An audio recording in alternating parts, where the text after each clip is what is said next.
বেশ কয়েক বছর পরে আবারও ডাকসু নির্বাচন হতে যাচ্ছে। এবারের নির্বাচনটা অন্যরকম এক আনন্দময় মুখরিত হতে যাচ্ছে। আমরা এর আগে দেখেছি শেখ হাসিনার সরকার থাকা অবস্থায় যেরকম ডাকসু নির্বাচন হয়েছে, এর বিপরীত কিন্তু আমরা এখন দেখছি।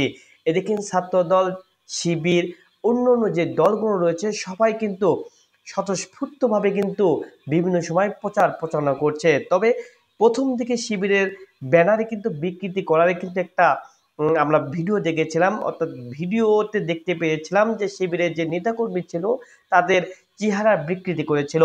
তবে তার প্রতিবাদও জানিয়েছে। তারপর থেকে তাদের প্রচারণার যে বাধা এখন পর্যন্ত কিন্তু লক্ষ্য করা যায়নি। তবে শিবির এবার মাঠ কাঁপাচ্ছে এমনটাই কিন্তু সবাই বলছে। কিন্তু শিবিরে একটি সমস্যাও রয়েছে, যা সবাই উল্লেখ করছে। এরা মুখোশ ছাড়া চলাফেরা করবে, ছেলেদের সাথে হাত ধরে ঘোরাফেরা করবে, এমনটা তারা করতে দেবে কিনা এই জন্য কিন্তু নারীরা কিন্তু ভয় পাচ্ছে।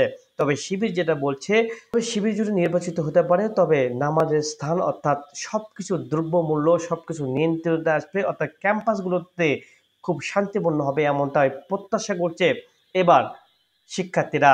অন্যদিকে ছাত্র দল কিন্তু বেশ কয়েকটি পদক্ষেপ নিয়েছে, অর্থাৎ তারাও বলছে আমরা যদি আসতে পারি তাহলে অনেক কয়টি কাজ করব।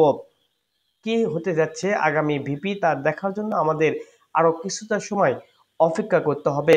তবে প্রচারণায় যেটা এখন পর্যন্ত এগিয়ে আছে ছাত্র শিবিরকে বলা চলে, তারা সামনে এগিয়ে আছে। ছাত্রদলও বেশ প্রচারণা করছে।